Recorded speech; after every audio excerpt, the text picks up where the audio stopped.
झारखंड, बिहार, छत्तीसगढ़ ये वो इलाके हैं जहां कभी नक्सली लाल गलियारे की आवाज चलाते थे, लेकिन साल 2025 में नक्सलवाद सिकुड़ गया है।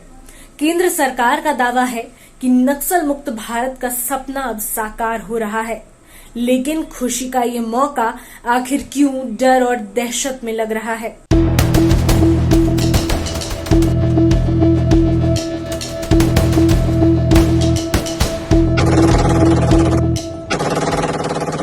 दरअसल नक्सलियों की जगह अब गैंगस्टर ले रहे हैं। हत्याएं, लूट और गोलीबारी की वारदात बढ़ चुकी है और अब अपराध का नया चेहरा उभर रहा है।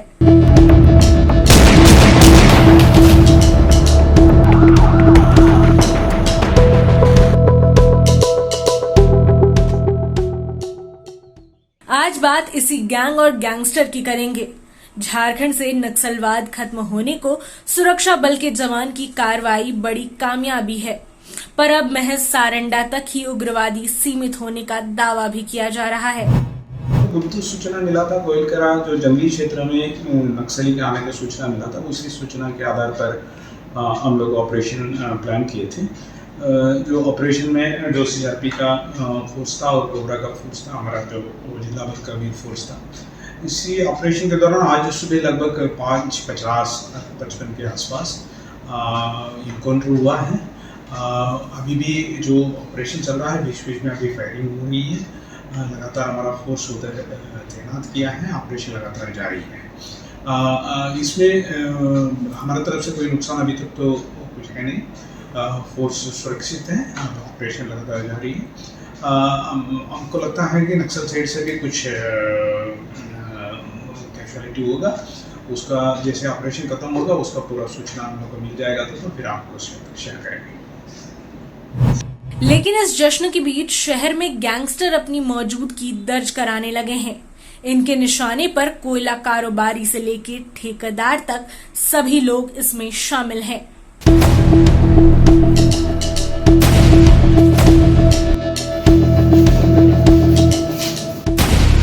झारखंड में दर्जन भर गैंग ने आतंक मचा रखा है। बड़े शहरों की तरफ विदेश से भी गैंग ऑपरेट होने लगे हैं।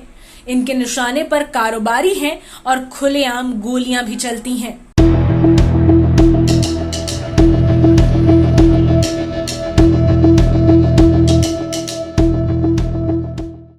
इन गैंग में सबसे ज्यादा वारदातों को अंजाम देने वाला गैंगस्टर की बात करें तो इसमें राहुल सिंह, प्रिंस खान, राहुल दुबे, सुजीत सिन्हा के साथ ही श्रीवास्तव गैंग भी सक्रिय होकर वारदातों को अंजाम देता आया है।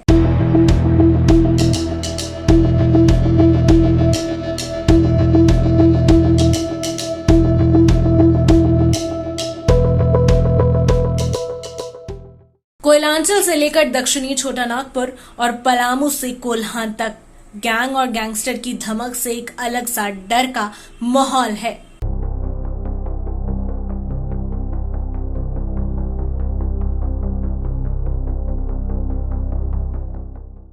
ऐसे में अगर देखें तो अब गैंगस्टर्स विदेशी हथियार का इस्तेमाल कर रहे हैं।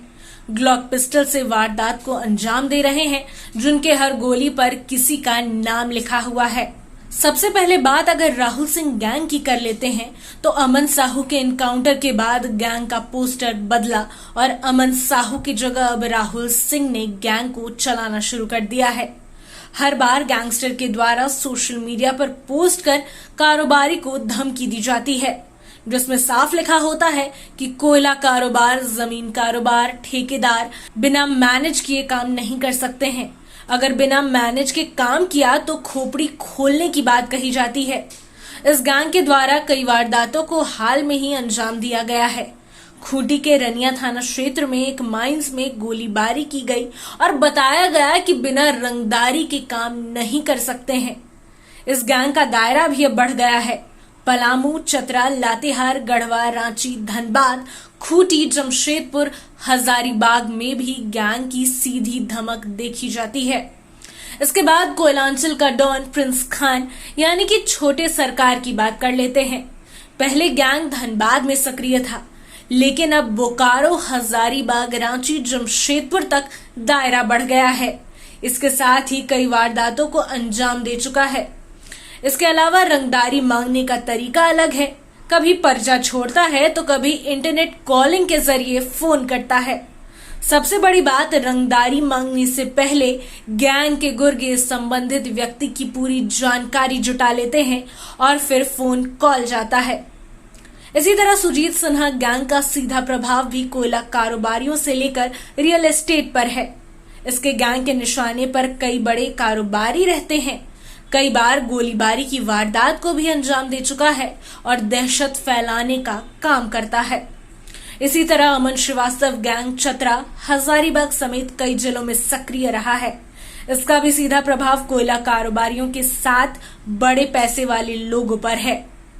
सभी गैंग पर पुलिस ने शिकंजा कसने का कई प्लान बनाए, जिसमें कामयाबी भी मिली और हाल में प्रिंस खान से लेकर रसूल गैंग के गुर्गों को सलाखों के पीछे भेजा जा चुका है। ऐसे में अब रांची से लेकर अन्य जिलों में भी कई मुठभेड़ हुई हैं, जहां अपराधियों के साथ 2 गैंगस्टर्स भी मारे गए हैं। लेकिन गैंग का पूरी तरह से लगाम लगाना अभी भी फेल साबित हो रहा है।